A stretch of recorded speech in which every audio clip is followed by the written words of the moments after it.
الحمد لله استهل بالحمد خير ما نزل إليك خمسا تبدأ.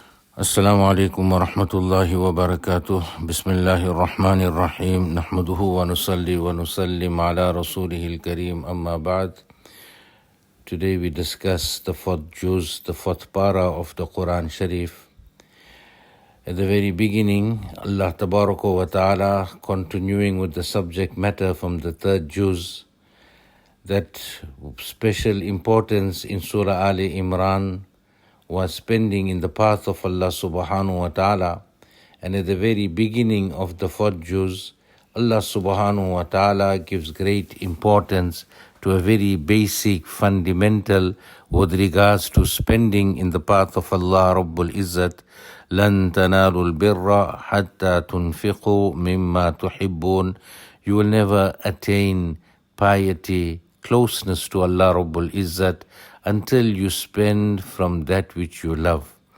Allah Tabaraka wa Ta'ala also attaches great importance to the Baytullah. Inna awwala baytin wudi'a lin-nas lalladhi bi Bakkata mubarakan wa hudan lil-alamin. Allah subhanahu wa ta'ala speaks about Baytullah, and after the command of the change of Qibla from Baytul Muqaddas to the Baytullah, some of the Ahl Kitab began making a huge fuss. They would say that Baytul Maqdis is more virtuous than the Kaaba, and hence Allah Tabaraka wa Ta'ala speaks about the greatness of Baytullah. Inna awwala baytin wudi'a lin-nas lalladhi bi Bakkata mubarakan wa hudan lil-alamin. That this was the very first house that was established for the ibadat and the worship of Allah Tabaraka wa Ta'ala. This is found in Bakka, that is Makkah. In other words, Allah Ta'ala elucidated the geographic position also of Baytullah, and this is Mubarak. This is the house which is most blessed, and it is a means of hidayat for the whole of mankind. Each place has its own virtue. The Kaaba has its own virtue. Masjidun Nabawi has its own virtue. Baytul Maqdis has its own virtue. And in trying to establish the virtue of one, a person cannot deny the virtue of the other. And in this way, Allah Tabaraka wa Ta'ala shows the virtue of the Baytullah. Thereafter, Allah Subhanahu wa Ta'ala speaks about taqwa.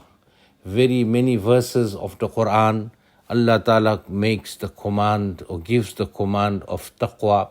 But this is one such verse in this juz, in Surah Ali Imran, that Allah Ta'ala speaks about the extent of taqwa. Ya ayyuhalladhina amanu taqullaha haqqa tuqatih wa la tamutunna illa wa antum muslimun. Here taqwa, the fear of Allah Ta'ala, should be as Allah Tabaraka wa Ta'ala so desires. In other words, taqwa, fulfilling the haqq of taqwa. The great Sahabi Sayyidina Abdullah ibn Mas'ud radiyallahu ta'ala anhu would say, with regards to haqqa tuqatihi, taqwa, fulfilling the right of taqwa is number one, Allah subhanahu wa ta'ala should be obeyed, and Allah Ta'ala should never be disobeyed. Number two, Allah Subhanahu wa Ta'ala should be remembered, and Allah Subhanahu wa Ta'ala should never be forgotten. Gratitude should be shown to Allah Subhanahu wa Ta'ala for the favors Allah has bestowed, and ingratitude should never ever be shown to Allah Rabbul Izzat. This is haqqa tuqati, fulfilling the rights of the taqwa of Allah. وَاعْتَصِمُوا بِحَبْلِ اللَّهِ جَمِيعًا وَلَا تَفَرَّقُوا. The next command, Allah Tabaraka wa Ta'ala says, hold on to the rope of Allah. And the rope of Allah is the Quran Sharif. Allah speaks about the uniqueness of this ummah. The Muslim ummah is the best and most virtuous of all other nations in the eyes of Allah Tabaraka wa Ta'ala. And the reasons for this is that they would command the good, forbid the bad, and they have brought perfect iman in Allah Tabaraka wa Ta'ala. With regards to this, Sayyidina Umar radiyallahu ta'ala anhu would say, whosever heart desires to be counted amongst the ummah, then he should fulfill this condition of Allah, and that is command the good, forbid the bad, and bring perfect iman in Allah subhanahu wa ta'ala. Allah subhanahu wa ta'ala speaks about our ties and relationships with the hypocrites and disbelievers, and Allah tabaraka wa ta'ala has prohibited that for four reasons. Number one, they leave no stone unturned in trying to cause harm to this ummah. Number two, they desire from the bottom of their hearts that difficulties afflict this ummah in both worldly and religious matters. Number three, hatred and enmity is apparent from their faces as well as their speech. And number four, hatred and jealousy, which is concealed within their hearts, is far worse than that which emits from their mouth. After this, Allah Ta'ala very briefly speaks about the crown of all battles, and that is the battle of Badr. Now here, Allah Subhanahu wa Ta'ala gives us two very important lessons with regards to the battle of Badr. Victory was unique in Badr. Victory was something that looked very bleak before the battle had begun, but Allah Ta'ala had granted victory on the basis of Iman and Yaqeen. Iman that the Sahaba possessed, conviction and Yaqeen, their obedience and their steadfastness. And another very important lesson we learn from the Battle of Badr in these verses, that as long as the Ummah remains steadfast on the truth and holds on firmly to the rope of Allah, that is obeying the commandments of Allah, the help of Allah Ta'ala will remain with this Ummah and they will be victorious. Thereafter Allah Subhanahu wa Ta'ala speaks about the Battle of Uhud, and the focus of Uhud here is in the span of 55 verses. And again, here Allah Tabaraka wa Ta'ala shows that when our Nabi Kareem Sallallahu Alaihi Wasallam had commanded the 50 archers that he deployed on the mountain pass, which then became known as Jabalur Rumat, the Mount of the Archers, difficulties had arisen on the battlefield because some of these archers had deserted their positions against the command of Rasulullah sallallahu alaihi wasallam.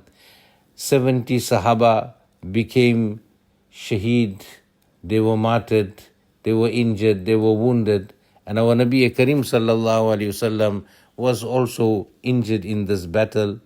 But at the end of this battle, Allah subhanahu wa ta'ala still shows us the very great courage and spirit of the Sahaba radiyallahu ta'ala anhum, الذين استجابوا لله والرسول من بعد ما أصابهم الكرح للذين أحسنوا منهم واتقوا أجر عظيم.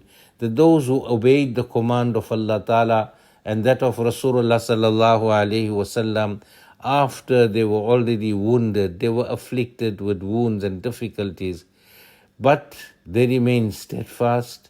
And Allah subhanahu wa ta'ala speaks about the occasion that after Nabi Kareem sallallahu alaihi wasallam had buried the shuhada of Uhud, the news of Abu Sufyan had reached him, that their realization had come that they should have never left the battlefield, that is the Quraysh should have never left the battlefield, and hence a news and information reached Nabi Kareem sallallahu alaihi wasallam that they are marching back towards Medina Munawwara.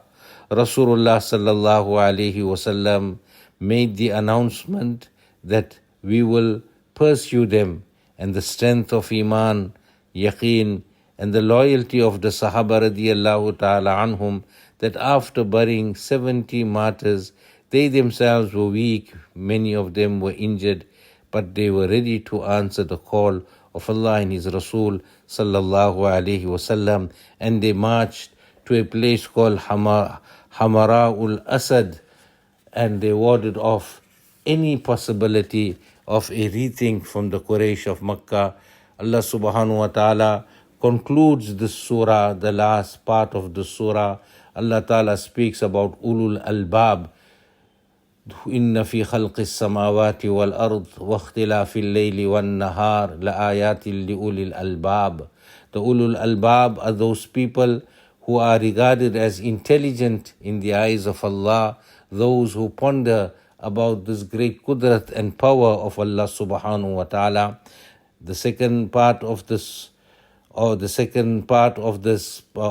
juz consists of Surah An-Nisa, and in this An-Nisa, Allah Tabaraka wa Ta'ala speaks about the rights of women. Before the advent of Islam, women were not given inheritance at all. The Arabs had a criteria of giving inheritance. They would say, how can we give wealth to such people who cannot ride a horse, who cannot lift a sword, and who cannot face the enemy? And this ignorant principle of theirs deprived both women and children of their rights insofar as inheritance is concerned. So Allah Tabaraka wa Ta'ala in Surah An-Nisa, the first portion, Allah Rabbul Izzat speaks about the laws of inheritance, that what immaterial, the rights are due to them and it will be fulfilled.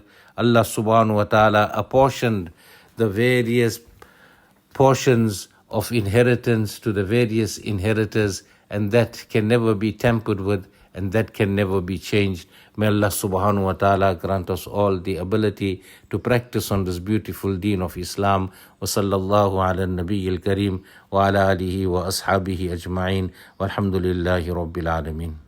بالحمد حين تقرأ بالحمد حين تقرأ